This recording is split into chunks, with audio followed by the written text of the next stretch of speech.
Hello मेरे प्यारे साथियों, आप लोगों का एक बार फिर एक नए वीडियो में इस चैनल सिल्वर सक्सेस पर स्वागत है। पिछले वीडियो में हमने कई बातों पर प्रकाश डाला था, जैसे उदारवादी, रेडिकल और रूढ़िवादी विचारधाराओं के प्रभाव से किस प्रकार लोग एक नए समाज की ओर अग्रसर हुए।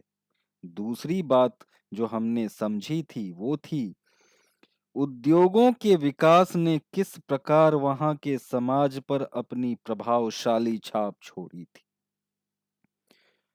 आज के इस वीडियो में हम लोग कई बिंदुओं पर चर्चा करने वाले हैं, जैसे समाजवाद किसे कहते हैं, पूंजीवादी व्यवस्था क्या होती है, यूरोप में समाजवाद के आने के क्या कारण थे, और भी बहुत कुछ इस वीडियो में है जिनको हम बारीक तरीके से समझने का प्रयास करेंगे। तो फिर देर किस बात की, आइए शुरू करें। समाजवाद से, समाजवाद की परिभाषा से। समाजवाद वास्तव में उत्पादन के साधनों के सार्वजनिक स्वामित्व से संबंधित, ध्यान दीजिएगा, समाजवाद की जो व्यवस्था होती है वह वास्तव में उत्पादन के साधनों के सार्वजनिक स्वामित्व से संबंधित एक राजनीतिक और आर्थिक व्यवस्थाओं का मिश्रण है। अर्थात इसमें पॉलिटिकल और इकोनॉमिकल सिस्टम का कहीं न कहीं इंक्लूशन एक समय में हो जाता है। इसके अंतर्गत एक ऐसे समाज का निर्माण होता है जिसमें उत्पादन के साधनों का स्वामित्व और नियंत्रण आम जनता के पास होता है। समाजवादी देशों की कई विशेषताएं होती हैं जिनको हमें समझना चाहिए। पहली विशेषता जो होती है वह है सामाजिक समानता। दूसरी विशेषता श्रमिकों के अधिकार होते हैं। तीसरी प्रमुख विशेषता की अगर बात करें तो वो है एक मजबूत सार्वजनिक क्षेत्र का सृजन। आइए अब समझते हैं पूंजीवादी व्यवस्था क्या होती है। पूंजीवादी व्यवस्था में उत्पादन के साधनों पर नियंत्रण निजी क्षेत्र का होता है। अगर इस व्यवस्था को फुल ऑफ क्लैरिटी के साथ समझने का प्रयास अगर हम लोग करते हैं तो सबसे बेहतरीन एग्जाम्पल होता है कि एक छोटे से फर्म या छोटी सी कंपनी को उदाहरण के तौर पर ले लें। इस व्यवस्था को समझने के लिए उदाहरण के तौर पर अगर हम एक छोटी सी कंपनी को लेते हैं तो इस व्यवस्था के अंतर्गत अर्थात पूंजीवादी व्यवस्था के अंतर्गत उत्पादन के साधनों पर नियंत्रण किसी एक व्यक्ति का होगा या कुछ विशेष व्यक्तियों के समूह के पास होगा। कुछ विशेष व्यक्तियों के समूह से मतलब है बोर्ड ऑफ मेंबर, क्योंकि ये वर्ड बोर्ड ऑफ मेंबर बहुतायत रूप से हमें देखने को मिलता है या सुनने को मिलता है। तो बोर्ड ऑफ मेंबर का संदर्भ है कुछ विशेष व्यक्तियों के समूह से। आइए अब हम लोग अपने मुख्य मुद्दे पर आते हैं कि आखिर वो कौन से कारण थे जिन्होंने यूरोप में समाजवाद को लाने में महत्वपूर्ण भूमिका निभाई।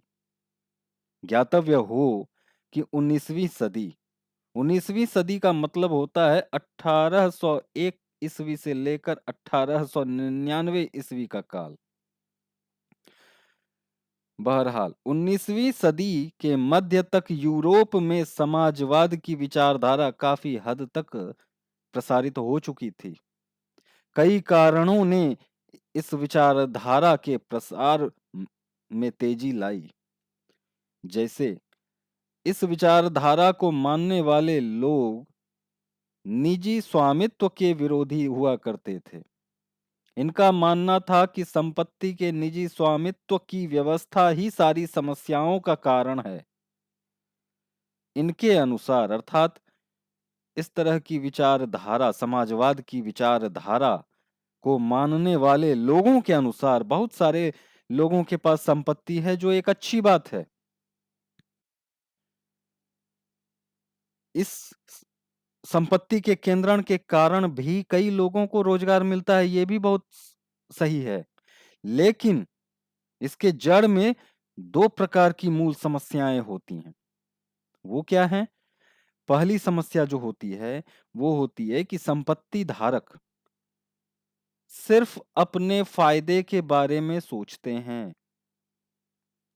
दूसरी समस्या यह होती है कि संपत्ति धारक श्रमिकों के बारे में नहीं सोचते, कामगारों के बारे में नहीं सोचते। वो भूल जाते हैं कि उत्पादन को बढ़ावा देने में इन लोगों की महत्वपूर्ण भूमिका होती है, क्योंकि ये जी तोड़ मेहनत करते हैं, तभी मुनाफा होता है, तभी उत्पादन होता है, और उत्पादन उच्च कोटि का होता है, और उच्च कोटि के उत्पादन के बाद मुनाफा होता है। ये इस बात को भूल जाते हैं, जो कहीं न कहीं एक समस्या है। समाजवाद के यूरोप में आने के पीछे जो तीसरा कारण है, वो है अगर संपत्ति पर किसी एक व्यक्ति की जगह पूरे समाज का नियंत्रण हो, तो साझा सामाजिक हितों पर और बेहतर ढंग से ध्यान दिया जा सकता है। यह विचारधारा तीसरा कारण था। आइए अब बात करते हैं कोऑपरेटिव इंटरप्राइज, जिसको हम लोग सहकारी उद्यम भी कहते हैं। इसको समझना जरूरी है, क्योंकि इसको अगर हम लोग नहीं समझेंगे तो कहीं न कहीं कार्ल मार्क्स की विचारधारा को समझ पाना थोड़ा-सा मुश्किल हो जाएगा। आइए इसे समझने का प्रयास करें। यह कुछ लोगों का समूह होता है जो मिलकर किसी चीज का उत्पादन करते हैं और मुनाफे को किए गए काम के अनुसार आपस में बांट लेते हैं। समाजवादियों ने इस व्यवस्था को अपना समर्थन दिया। अमेरिका का एक क्षेत्र है, उस समय हुआ करता था इंडियाना। इंडियाना में इंग्लैंड के प्रसिद्ध उद्योगपति रॉबर्ट ओवन ने एक संस्था की स्थापना की थी, जिसका नाम था न्यू हार्मोनी। यह संस्था कहीं न कहीं सहकारी व्यवस्था पर ही आधारित थी। फ्रांस के एक विद्वान हुआ करते थे उन दिनों, जिनका नाम था लुई ब्लॉन्क।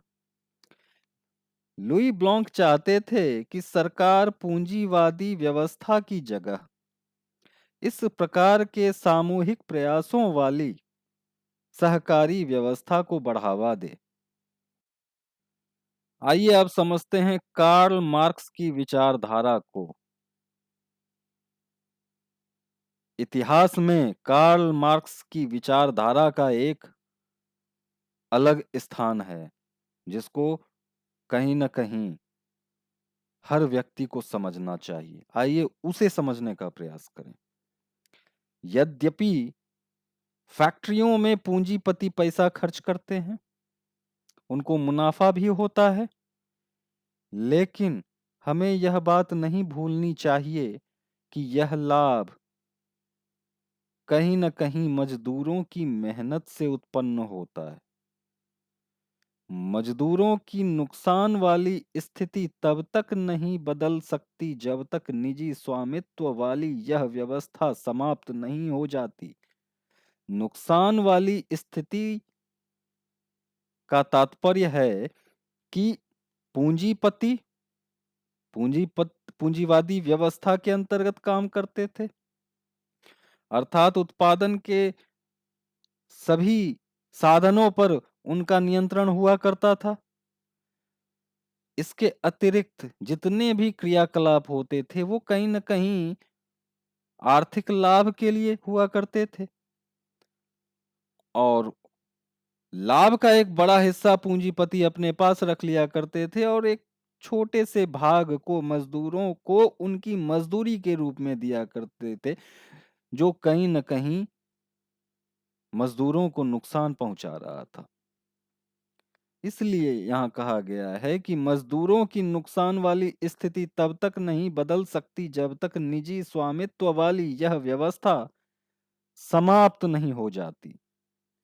खुद को इस पूंजीवादी शोषण से मुक्त कराने के लिए मजदूरों को एक नए किस्म की व्यवस्था का सूत्रपात करना होगा, जिसमें सारी संपत्ति पर पूरे समाज का नियंत्रण और स्वामित्व हो।